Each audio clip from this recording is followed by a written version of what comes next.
नमस्कार, मैं हूं सौरभ शर्मा। पुतिन को अमेरिका से नहीं किसी रूसी से डरना चाहिए था। अगले कुछ घंटे पुतिन की लाइफ तय करने वाले हैं। पुतिन के सामने सच में डू और डाई सिचुएशन है। रूस ने जिस प्राइवेट आर्मी को तैयार किया, उसी प्राइवेट मिलिट्री कॉर्पोरेशन ने अब बगावत कर दी है। इस प्राइवेट आर्मी के चीफ का नाम है येवगेनी प्रिगोजिन। येवगेनी को पुतिन का शेफ कहा जाता था, यानी पुतिन का रसोइया। और अब इसी शेफ से पुतिन खुद को सेफ नहीं मान रहे हैं।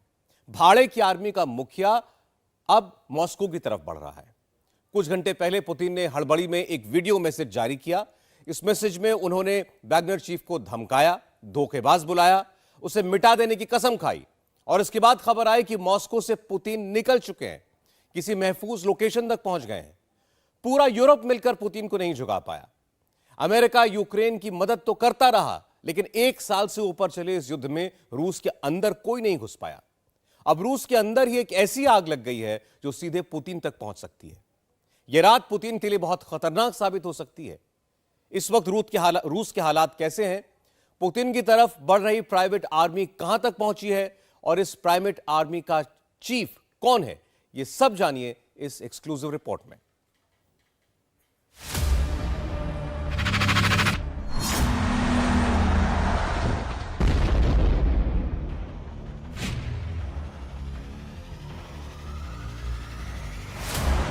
पुतिन को परास्त करने के लिए एक प्राइवेट आर्मी मॉस्को की ओर बढ़ रही है। यह प्राइवेट आर्मी कौन है, उसका चीफ कौन है, वैगनर कौन है, रूस के किस शहर पर उसने बम चलाए, कहां हेलीकॉप्टर गिराए। जो काम अमेरिका, यूरोप, यूक्रेन नहीं कर पाए, वो काम रूस के अंदर से कैसे हो गया। पहले जरा क्रोनोलॉजी समझिए। रूस के 3 शहरों में इस वक्त जबरदस्त टेंशन है, रोस्तोव, वोरोनिश और मॉस्को। रोस्तोव की सड़कों पर टैंक चल रहे हैं, आसमान में उड़ रहे हेलीकॉप्टर्स पर अटैक हो रहे हैं। वोरोनिश में मिलिट्री के ठिकाने पर वैगनर के लड़ाकों ने कब्जे का दावा किया है और मॉस्को पर लगातार खतरा बढ़ता जा रहा है। मॉस्को में कब तख्तापलट जैसी सिचुएशन आ जाए, कुछ कहा नहीं जा सकता।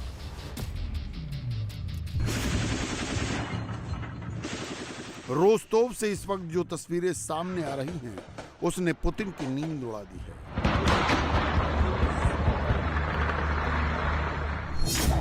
सड़कों पर टैंक दौड़ रहे हैं। रोस्तोव के एयरफील्ड पर वैगनर का कंट्रोल है। रूसी सेना के हेलीकॉप्टर्स को मार गिराया गया है। यूक्रेन बॉर्डर से बहुत ही कम दूरी पर रूस के अंदर बम गोले बरस रहे हैं। हमारी संप्रभुता और स्वतंत्रता के लिए, रूस के अस्तित्व और बने रहने के अधिकार के लिए, ये 1000 साल के इतिहास वाले राज्य को बचाने के लिए है। ये एक लड़ाई है जब हमारे लोगों के भाग्य का फैसला किया जा रहा है और इसके लिए सभी फोर्सेस के एक होने की आवश्यकता है। वे सब कुछ जो हमें कमजोर करता है उसको एक तरफ फेंक देना चाहिए। कोई भी कल है जिसका इस्तेमाल हमारे बाहरी दुश्मन कर सकते हैं और हमें भीतर से कमजोर करने के लिए कर रहे हैं, उसे दूर कर देना चाहिए। सबसे पहले आपको समझाते हैं कि ये वैगनर ग्रुप है क्या। वैगनर एक प्राइवेट मिलिट्री आर्मी है जिसमें 50,000 से ज्यादा लड़ाके हैं और स्पेशल फोर्सेस के 6,000 खूंखार फाइटर्स हैं। इस प्राइवेट आर्मी का चीफ है येवगेनी प्रिगोजिन, जो रूस के प्रेसिडेंट व्लादिमीर पुतिन का बेहद करीबी रहा है। लेकिन जिस प्रिगोजिन को कभी पुतिन का शेफ कहते थे, जो पुतिन के लिए प्राइवेट आर्मी चलाता था, वो पुतिन के लिए सबसे बड़ा खतरा कैसे बन गया। ये लड़ाई उन जगहों पर हो रही है जहां सैन्य नेतृत्व लड़ाकों को गलत जानकारी देता है, इसीलिए झड़पें होती हैं। जिन जगहों पर हमें सैनिक, राष्ट्रीय रक्षक और पुलिस मिलते हैं, वो खुशी से हाथ हिला रहे हैं और उनमें से कई कहते हैं कि हम आपके साथ जाना चाहते हैं। 60-70 लोग पहले ही हमारे साथ जुड़ चुके हैं, जबकि हम थोड़ा ही आगे बढ़े हैं। मुझे लगता है कि आधी सेना हमारे साथ जाने के लिए तैयार है। पहली बार साल 2014 में वैगनर ग्रुप का नाम सामने आया था, जब वैगनर ग्रुप ने क्रीमिया पर कब्जा करने के लिए रूस की मदद ली थी। क्रीमिया के बाद वैगनर ग्रुप का नाम लीबिया, सीरिया, माली, सूडान और मोजाम्बिक में सुनाई दिया। इन सभी देशों में वैगनर ग्रुप के लड़ाकों का एक्शन नजर आया। कहते हैं कि वैगनर ग्रुप में ऐसे बड़े लोगों की फौज है जो मिलिट्री के रिटायर्ड पर्सनल हैं और वॉर टैक्टिक्स को अच्छी तरह समझते हैं। ये लड़ाके किसी भी टास्क को अचीव कर सकते हैं और अपने मिशन को अंजाम तक पहुंचाने के लिए कुछ भी कर सकते हैं। 1 साल पहले यूक्रेन के बखमुत शहर में इसका सबसे बड़ा सबूत सामने आया। बखमुत में रूस की जीत के पीछे वैगनर के खूंखार लड़ाके थे, जिन्होंने यूक्रेन के हाथ से बखमुत को छीन लिया। रूस और यूक्रेन की जंग में ये एक बड़ा टर्निंग पॉइंट था, लेकिन इसी वैगनर के फाइटर्स अब पुतिन से नाराज हैं। वैगनर का चीफ येवगिन प्रिगोजिन पुतिन को सीधे हाथ चैलेंज दे रहा है।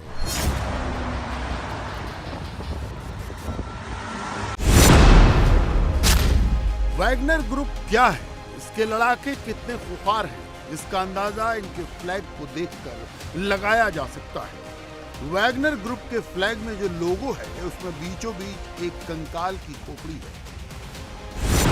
ये लोगों को गोली नहीं मारते, टैंक के नीचे कुचल देते, दुश्मन की गाड़ियों को रोककर पूछताछ नहीं करते, सीधे मिसाइल से उड़ा देते। टैंक के गोलों से सीधे बिल्डिंग पर अटैक करते हैं। ये गोलियों से ज्यादा टैंक के गोले दागते हैं। इनकी ट्रेनिंग में ही इनको निर्दयता सिखा दी जाती है।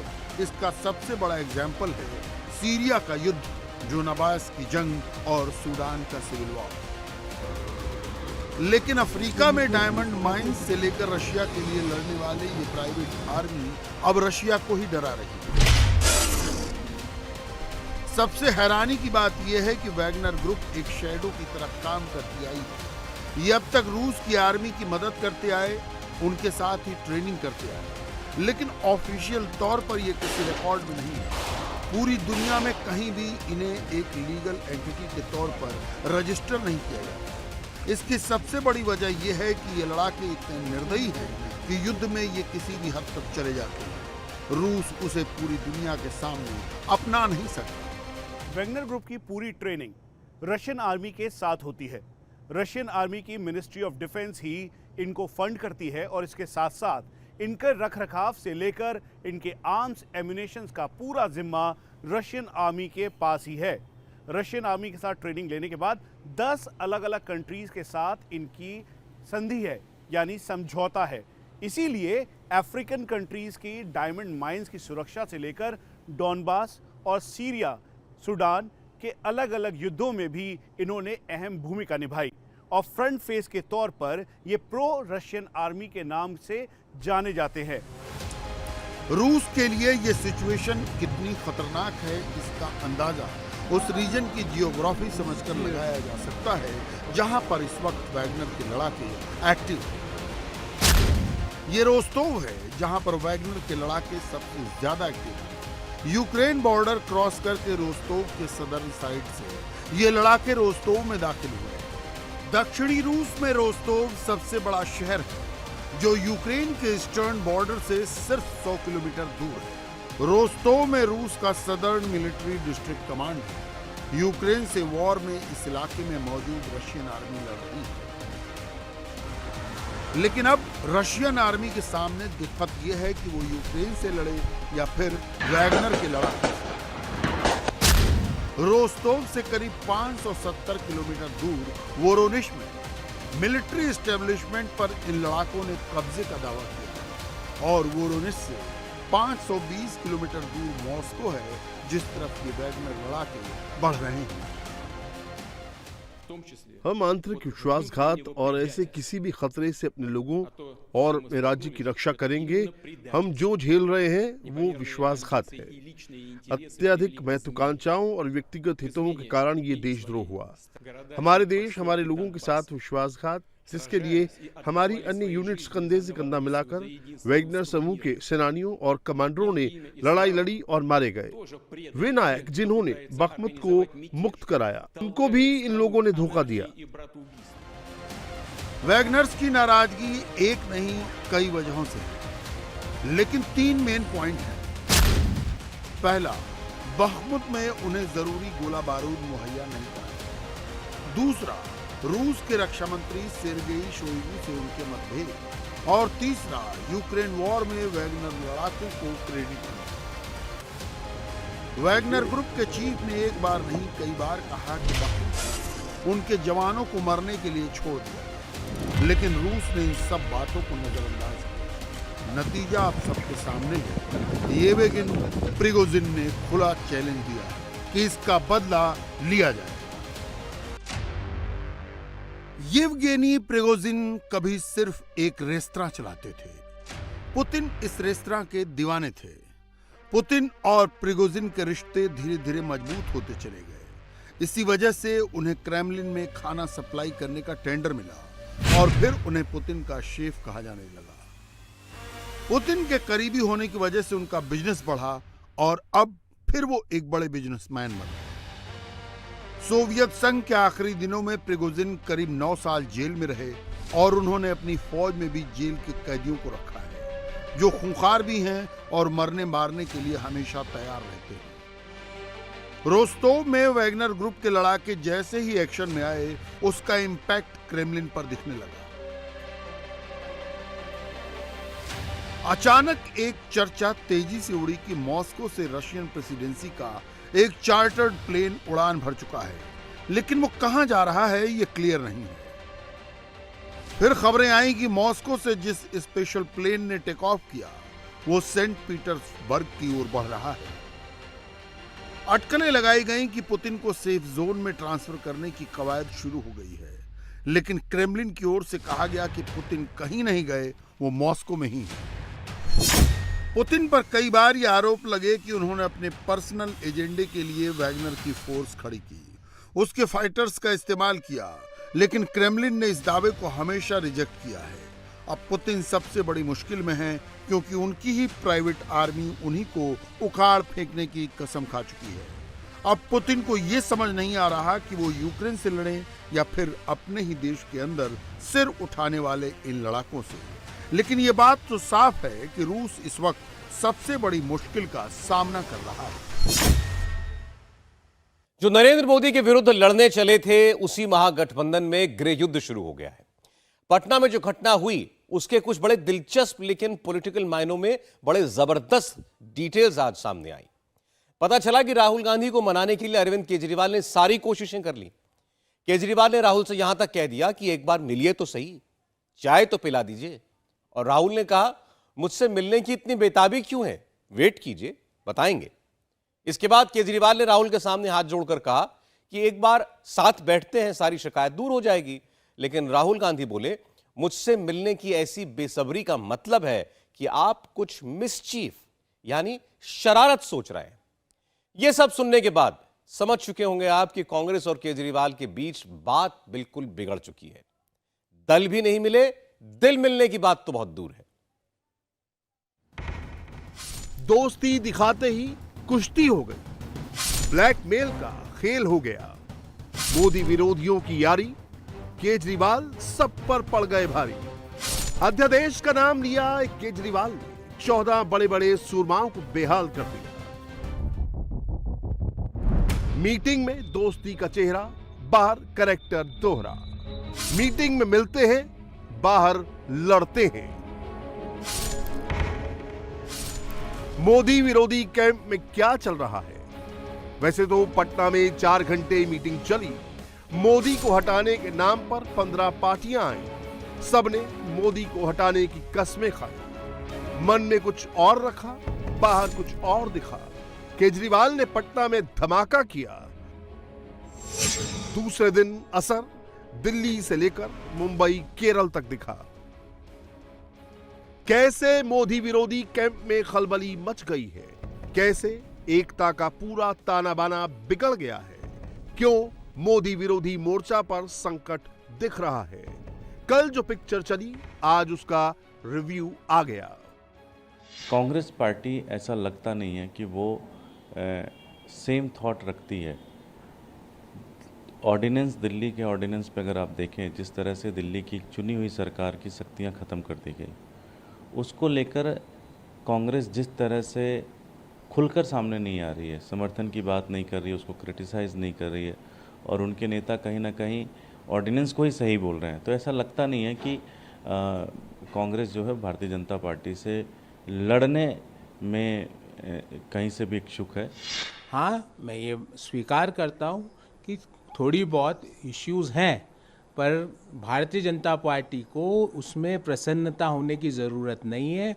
वो सारे इश्यूज़ को सुलझा के सारी लाइक माइंडेड पार्टीज़ एक ऐसे पार्टी के खिलाफ आगामी लोकसभा चुनाव लड़ेगी जिनका लोगों की समस्याओं से कोई सरोकार नहीं है। जो अगला चुनाव है वो जनता का चुनाव है, कोई एक विशेष व्यक्ति का चुनाव नहीं, मेरा चुनाव नहीं, बल्कि ये 125 करोड़ जो हमारे देशवासी हैं, ये उनका चुनाव है, तो उनके मुद्दे पर चुनाव हो। किसी ने कभी सोचा था अरविंद केजरीवाल कांग्रेस को ब्लैकमेल कर सकते हैं? और पिछले हिसाब किताब देखा जाए तो हमेशा ये लगता है कि भारतीय जनता पार्टी और कांग्रेस की एक इंटरनल सेटिंग रहती है। तो निश्चित रूप से अब ये किस तरह से आगे जाएगा, और हमने तो बड़ा क्लियर अपना स्टैंड किया, क्योंकि ये बिल्कुल ही लोकतंत्र का गला घोटा गया। और ऐसा नहीं किसी भी दिल्ली के साथ हो रहा है। जिस तरह से ऑर्डिनेंस लेके आए, ये कल पंजाब के साथ भी ले आएंगे, कल कर्नाटक के साथ भी ले आएंगे, कल किसी भी स्टेट के साथ लेके आएंगे। तो निश्चित रूप से इसका एक मिलकर सभी लोगों को इसका विरोध करना चाहिए, और हम कांग्रेस से भी ये अपेक्षा करते हैं। क्या किसी ने सोचा था कांग्रेस वाले ममता की तस्वीर ये कहकर वायरल करेंगे कि ममता ने राहुल को नेता मान लिया? वो भी तब जब अधीर रंजन लगातार आरोप लगा रहे हैं कि टीएमसी कार्यकर्ता कांग्रेस कार्यकर्ताओं की हत्या कर रहे हैं। इसीलिए जब ममता ने राहुल को नेता मान लिया, कांग्रेसी वो वाला ट्वीट घुमा रहे थे। उसी वक्त बंगाल के कांग्रेसी ये वाला ट्वीट भी चला रहे थे। पटना में जो हुआ उसके बाद क्या क्या हो रहा है, बस देखते जाइए। क्या किसी ने सोचा था कि उद्धव ठाकरे एक दिन कहेंगे महबूबा मुफ्ती बहुत अच्छी हैं? आणि माझ्यावरती जर का तुम्ही महबूबा मुफ्ती बाजूला बसल्या म्हणून बोंबलत असाल, तर मला देवेंद्र फडणवीसांना सांगायचं की हे असे सगळे फोटो माझ्याकडे पण आहेत।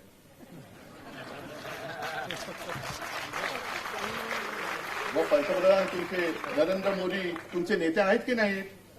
हे बघा, सावरकरांच्या साक्षीने अमित शहा तुमचे नेते आहेत की नाही? अमित शहा तुमचे नेते आहेत की नाही? त्याच्यानंतर हे अजून फोटो आहेत बघा, असे छान बसलेले।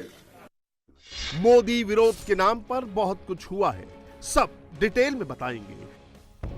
लेकिन पहले केजरीवाल का पूरा एपिसोड सुनाएंगे।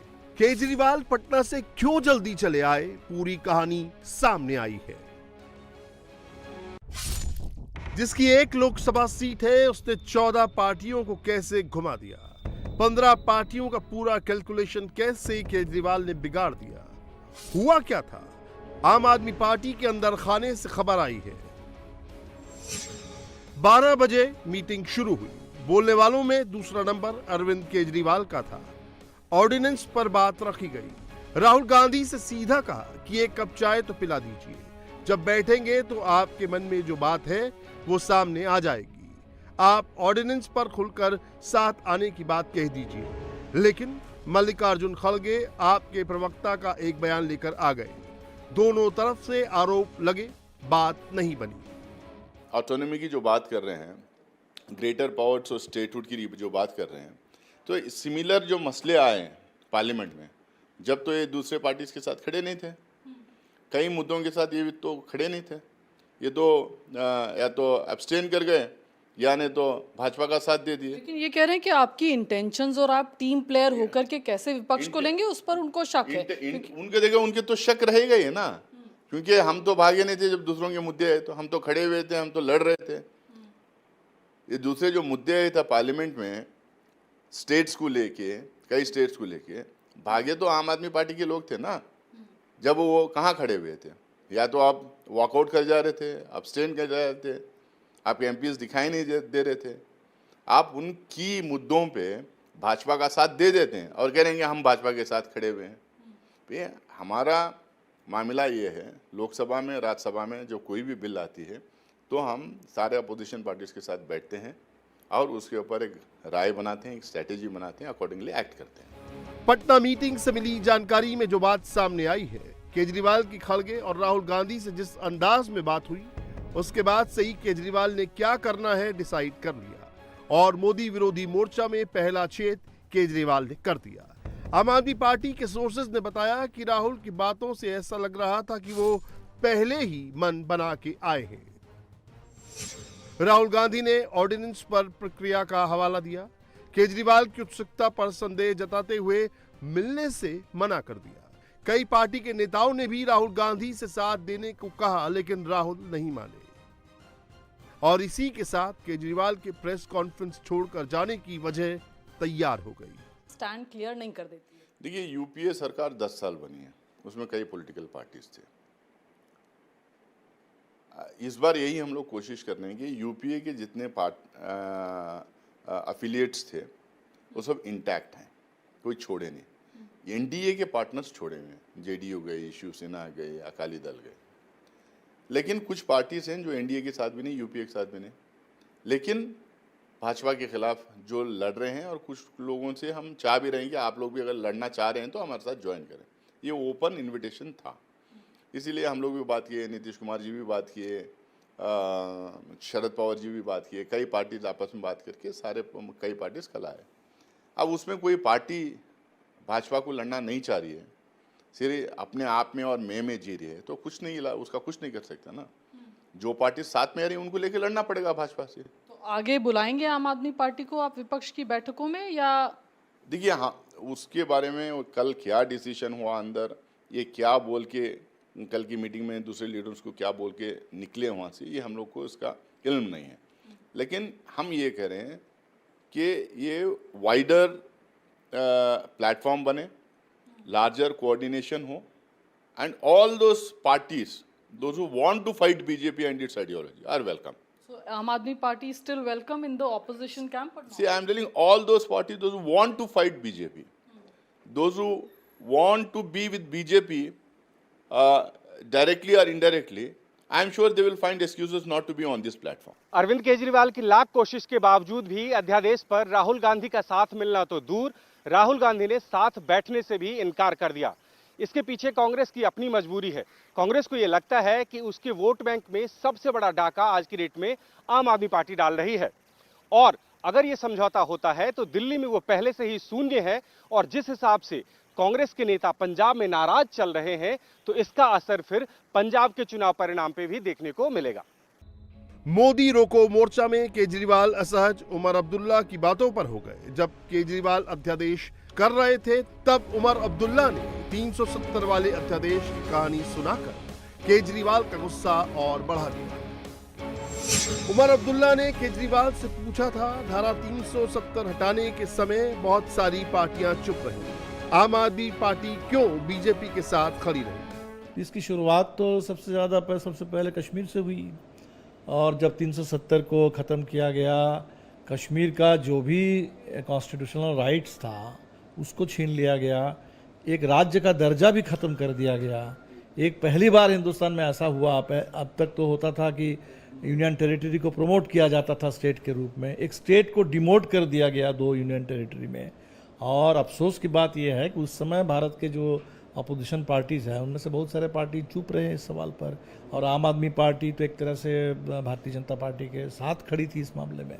तो ये ज़रूर उन्होंने एक अफसोस जताया, लेकिन ये हमने देखा कि उन्होंने इसको कोई आम आदमी पार्टी के खिलाफ मुद्दा नहीं बनाया कि आपने कश्मीर के मामले में हमारा साथ नहीं दिया, लिहाजा दिल्ली के मसले पर हम आपका साथ नहीं देंगे. ऐसा कोई हमारे कश्मीर के पार्टियों का कोई ऐसा संकीर्ण रुख नहीं. सबका अपना अपना एजेंडा है, सबका अपना अपना स्वार्थ है.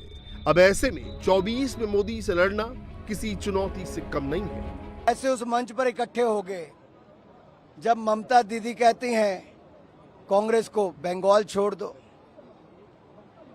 लालू जी नीतीश यादव कहते हैं बिहार छोड़ दो, अखिलेश यादव कहते हैं उत्तर प्रदेश छोड़ दो, स्टालिन कहते हैं तमिलनाडु छोड़ दो, और कम्युनिस्ट कहते हैं केरल छोड़ दो. तो बचा क्या है? कांग्रेस कुर्सियां लगाने के लिए रह जाएगी क्या गठबंधन में? अब तो कल एक पोस्टर जारी किया तो नीतीश कुमार जी, उसमें बड़ी सी फोटो नीतीश जी की लगी हुई थी. तो क्या नीतीश जी को इन्होंने अपना नेता माना है? और थोड़ी देर के बाद उसका ट्वीट डिलीट हो जाता है। ये ऐसा गठबंधन है जहां ना नेता है, ना नीयत है, ना ही नीतियां हैं, और नीयत में तो खोट है। मोदी विरोधी मोर्चा 12 जुलाई को शिमला में मिलेगा, लेकिन तब तक मोदी विरोधी एकता का क्या होगा, ये बड़ा सवाल है।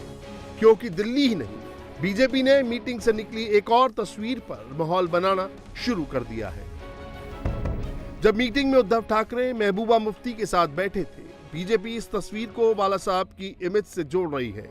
शिवसेना हमेशा से कश्मीर पर महबूबा मुफ्ती के बयानों को लेकर घेरती आई है, राष्ट्र विरोधियों के साथ खड़े होने के आरोप लगाती रही है। ये तस्वीर उद्धव के लिए कितना नुकसान कर सकती है, उसका अंदाजा उद्धव को था, इसीलिए मीडिया के सामने आए, महबूबा के बगल में बैठने पर सफाई तो दी ही और बीजेपी को जमकर सुनाया भी। माझ्यावरती जर का तुम्ही महबूबा मुफ्ती बाजूला बसल्या म्हणून बोंबलत असाल, तर मला देवेंद्र फडणवीसांना सांगायचं की असे सगळे फोटो माझ्याकडे पण आहेत.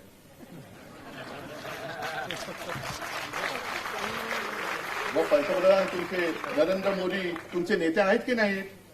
हे बघा, सावरकरांच्या साक्षीने अमित शहा तुमचे नेते आहेत की नाही? अमित शहा तुमचे नेते आहेत की नाही? त्याच्यानंतर हे अजून फोटो आहेत बघा, असे छान बसलेले. हे नवाज शरीफ,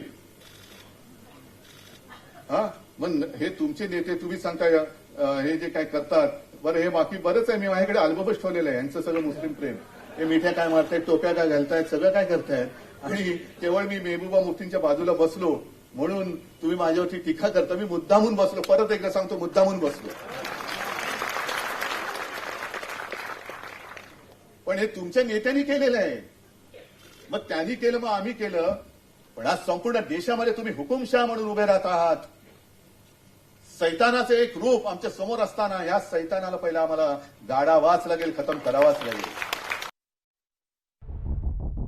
पटना में मोदी विरोधियों ने अंदर की लड़ाई को ढकने की पूरी कोशिश की, लेकिन पटना से बाहर निकलते ही एकता का गुब्बार फट गया। कांग्रेस के ट्वीट पर आई इस पिक्चर को घुमाने लगी। दरअसल केरल पीसीसी अध्यक्ष श्री के सुधाकरन को केरल क्राइम ब्रांच ने गिरफ्तार कर लिया था, जिसके बाद कांग्रेस भड़क गई। केरल के मुख्यमंत्री पिनराई विजयन को भर भर कर कोसना शुरू कर दिया। जयराम रमेश तो पिनराई विजयन को मोदी का आदमी बताने लगे।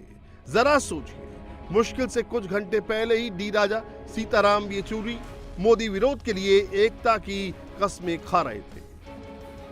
शायद इसीलिए मनीष तिवारी पटना मीटिंग की तस्वीर याद दिलाने लगे। विजयन का एक्शन तब हो रहा था जब पटना में सीपीएम के जनरल सेक्रेटरी एक होकर मोदी को हराने की प्लानिंग कर रहे थे। मोदी विरोधी मोर्चा की चुनौती सिर्फ अंदर ही नहीं है, बीजेपी जैसे ताकतवर विरोधी के आक्रमण से भी बचना है और जवाब तैयार रखना है, क्योंकि मोदी सेना एक भी गलती पर मौका छोड़ने वाली नहीं। अच्छा, विपक्ष की एकता का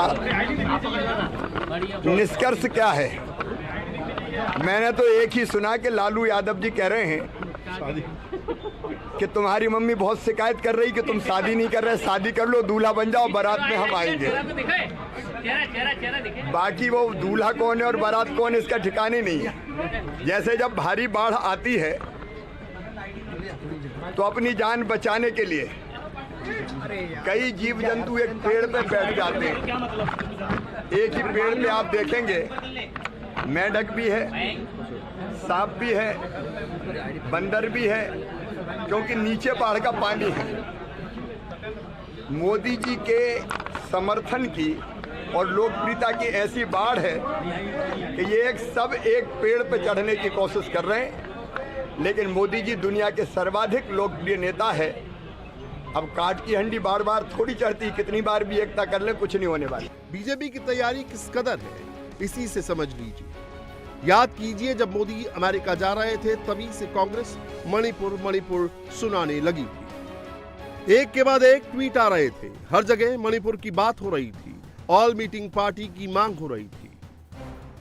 मोदी अमेरिका में थे, राहुल मणिपुर का नाम लेकर मोदी को कोस रहे थे, लेकिन जब ऑल पार्टी मीटिंग बुलाई गई तो मणिपुर मुद्दे को लेकर सीरियसनेस पता चल गई। एनडीएफ की तरफ से मीटिंग में सब पहुंचे। मोदी विरोधी मोर्चा ने मणिपुर चर्चा तो बहुत की, लेकिन जब मसले का हल निकालने की बात आई तो सबके मेन लीडर गायब हो गए। राष्ट्रीय समस्या को सुलझाने के लिए इकराम इबोबी को भेज दिया है। मल्लिकार्जुन खड़गे कर्नाटक में घूमते मिले। ममता बनर्जी ने बैठक से दूरी बनाई। डेरिक ओब्रायन को भेज दिया। उद्धव ठाकरे ने प्रियंका चतुर्वेदी को भेज दिया। मोदी विरोधी मोर्चा का यही हाल रहा। मोदी विरोधी सियासत का कोई मौका नहीं चूका। बात यहीं खत्म नहीं हुई है। कांग्रेस कहने लगी कि होम मिनिस्टर क्यों मीटिंग में आए, मोदी को आना चाहिए। कि पहली बात यह है कि प्रधानमंत्री अपनी चुप्पी तोड़े। गृह मंत्री वहां जा चुके हैं। आरएसएस ने भी एक लंबा बयान दिया है, पर हमारे प्रधानमंत्री जो दुनिया भर की बातें करते हैं, सभी विषयों पर अपने आप को विश्वगुरु मानते हैं, मणिपुर के बारे में 52 दिन में उन्होंने एक शब्द भी नहीं कहा है। तो हमारी पहली मांग है कि प्रधानमंत्री कृपया अपनी चुप्पी तोड़िए। दूसरी बात यह है कि ये सर्वदलीय बैठक जो है, बेहतर होता कि ये इम्फाल में होता। एक मैसेज जाता, एक संदेशा जाता, एक संकेत देता कि जो मणिपुर की पीड़ा है वो देश की पीड़ा है। मणिपुर की जो दर्द है। मोदी सरकारी दौरे पर विदेश में है। इस वक्त मिस्र पहुंचे। वो तो अपने काम पर है, लेकिन जो मणिपुर को लेकर आंसू बहा रहे थे, जब मीटिंग की बात हुई तो सबको काम याद आ गया। पार्टी का शीर्ष नेतृत्व था, वो इस ऑल पार्टी मीटिंग से गया था। उन्होंने अपने अपने नुमाइंदे भेजे। तो आपको लगता है कि विपक्ष जो है सिर्फ मुद्दा उठा रहा है, जब सरकार एक्शन में आने को होती है तो वहां से बचती है? देखिए, मेरा मानना है कि आज बड़े ही सकारात्मक माहौल में सभी पॉलिटिकल पार्टीज ने अपने विषय को रखा है। ऐसे में कक्ष से बाहर आकर मैं नकारात्मक बात करूं, ये उचित नहीं होगा। और अब बात उत्तर प्रदेश की करेंगे, जहां यूपी के पूर्वांचल एक्सप्रेसवे पर आज अचानक सुखोई उतर गया। जगुआर फाइटर जेट भी उतरा। मिराज ने भी लैंडिंग और टेक ऑफ किया। लोग चौंक गए कि आखिर हुआ क्या। एक नहीं, दो नहीं, बल्कि 6 फाइटर जेट एक्सप्रेसवे पर आ गए। सुल्तानपुर में आज एक्सप्रेसवे अचानक रनवे की तरह हो गया। सुल्तानपुर के बगल में अमेठी भी है, रायबरेली है, अयोध्या है। कुछ समझे आप? यानी कि 80 सीटों की ऐसी उड़ान है। एक्सप्रेसवे पर लड़ाकू विमान है। आज क्या क्या हुआ, पूरी जानकारी आप इस रिपोर्ट में जानिए।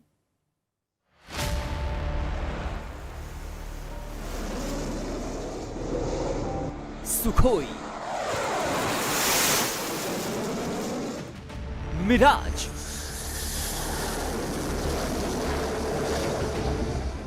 पूर्वांचल एक्सप्रेसवे पर लड़ाकू विमानों ने टच एंड गो किया।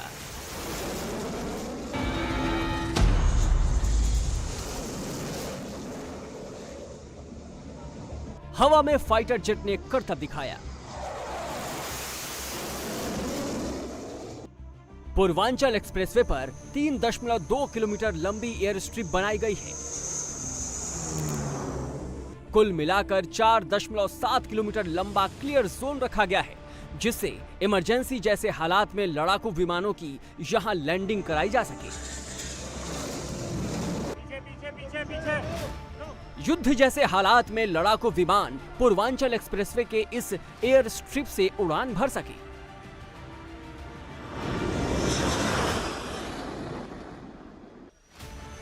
इस अभ्यास में 2 Jaguar, 2 Mirage fighter jet, 2 Sukhoi लड़ाकू विमानों ने आसमान में करतब दिखाए। कुल 6 फाइटर जेट ने 2 बार अभ्यास की, मतलब कुल 12 एक्सरसाइज हुए। वायुसेना के मुताबिक ये रूटीन एक्सरसाइज है, जिसका मकसद पूर्वांचल एक्सप्रेसवे पर बनी एयर स्ट्रिप की जांच पड़ताल करनी है। अगर इमरजेंसी जैसे हालात होते हैं तो लड़ाकू विमानों की लैंडिंग यहां कराई जा सकती है या नहीं।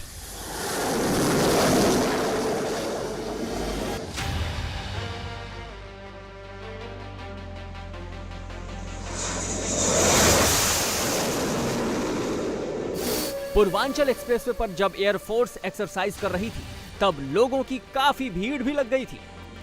सुल्तानपुर के जयसिंहपुर तहसील के अरवलकीरी करवत में 3.5 किलोमीटर लंबी एयर स्ट्रिप बनाई गई है। सवाल ये है कि क्या ये 24 से पहले का टेक ऑफ है?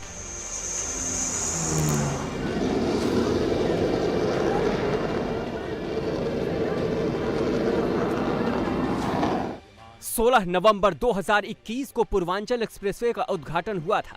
प्रधानमंत्री नरेंद्र मोदी ने पूर्वांचल एक्सप्रेसवे को यूपी के लोगों को समर्पित किया था। तब भी पूर्वांचल एक्सप्रेसवे के एयर स्ट्रिप पर लड़ाकू विमानों ने करतब दिखाए थे। उस समय यूपी में विधानसभा के चुनाव का माहौल गर्म था।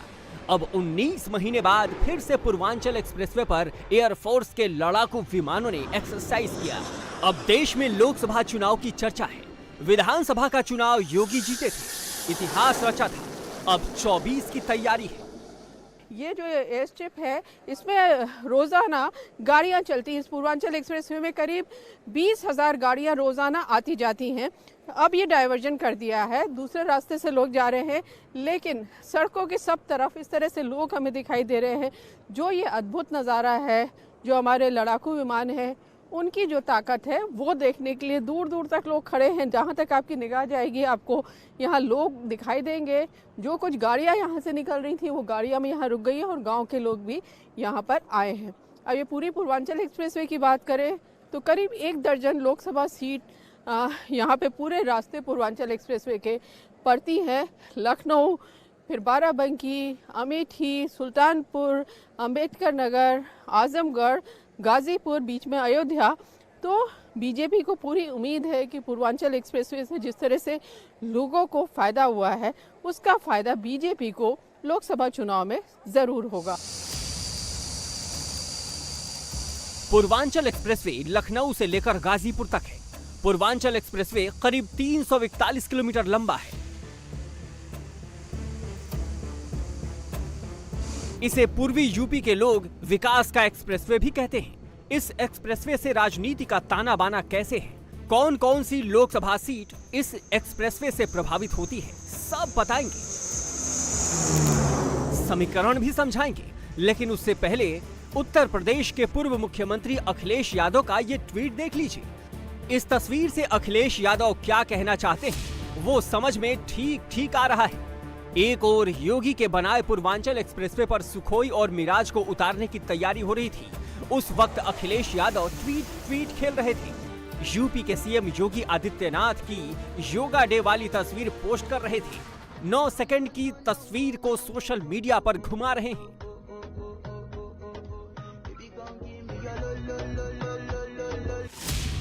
अखिलेश भी वही कर रहे हैं जैसा कांग्रेस पीएम मोदी के खिलाफ नैरेटिव सेट करने की कोशिश करती है। कभी उनकी इंग्लिश को लेकर, कभी टेलीप्रॉम्प्टर को लेकर ट्वीट करती है, जिसको मोदी विरोधी घुमाने लगते हैं। लेकिन मोदी योगी की जोड़ी ने 24 का टेक ऑफ कर दिया है।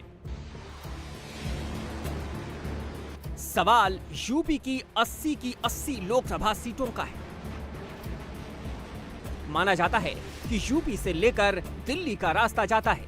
ऐसा माना जाता है कि पूर्वांचल होकर लखनऊ का रास्ता जाता है। पूर्वांचल एक्सप्रेसवे ने लखनऊ और पूर्वांचल को जोड़ दिया है। लखनऊ से गाजीपुर तक 340 किलोमीटर लंबा यह एक्सप्रेसवे 9 जिलों से होकर गुजरता है। एक्सप्रेसवे लखनऊ, बाराबंकी, अमेठी, अयोध्या, सुल्तानपुर, अंबेडकर नगर, आजमगढ़, मऊ होते हुए गाजीपुर तक जाता है। इन जिलों में 11 लोकसभा सीटें आती हैं। इन सभी लोकसभा सीट पर बीजेपी का फोकस है। 24 के लिए बड़ी तैयारी है। सुल्तानपुर की कादीपुर सीट से बीजेपी के विधायक राजेश गौतम का दावा है कि 24 में यूपी में फिर से कमल खिलेगा। पूर्वांचल एक्सप्रेस जिन इलाकों से होकर जाता है, उस इलाके में 2 जिले मऊ और गाजीपुर भी हैं, जहां माना जाता है कि मुख्तार अंसारी का दबदबा था। गाजीपुर लोकसभा सीट से मुख्तार अंसारी के भाई अफजाल अंसारी बीएसपी के टिकट पर सांसद हैं, जो 2019 के सपा और बसपा गठबंधन में चुनाव जीते थे। 2019 के लोकसभा चुनाव में पूर्वांचल में बीजेपी को डेंट लगा था, तो 2022 के विधानसभा चुनाव में भी बीजेपी को सबसे ज्यादा नुकसान पूर्वांचल में ही हुआ था। 2022 के विधानसभा चुनाव में पूर्वांचल और अवध की बात करें तो बीजेपी को अयोध्या, अंबेडकर नगर, आजमगढ़, मऊ, बलिया, गाजीपुर जिलों में काफी नुकसान हुआ था। 24 के चुनाव में बीजेपी नुकसान झेल नहीं पाएगी क्योंकि बीजेपी को सबसे बड़ी उम्मीद यूपी से ही है। यूपी में लोकसभा की 80 सीटें हैं। बीजेपी ने कार्यकर्ताओं और नेताओं को टारगेट दे दिया है। बड़ी जिम्मेदारी यूपी के सीएम योगी आदित्यनाथ पर है। योगी के विधायक दावा कर रहे हैं कि यूपी में 24 में 2014 से भी बड़ी जीत होगी। इंडिया टीवी हर वक्त हर जगह डाउनलोड करने के लिए सर्च करें India TV news Google play store या ऐप स्टोर पर।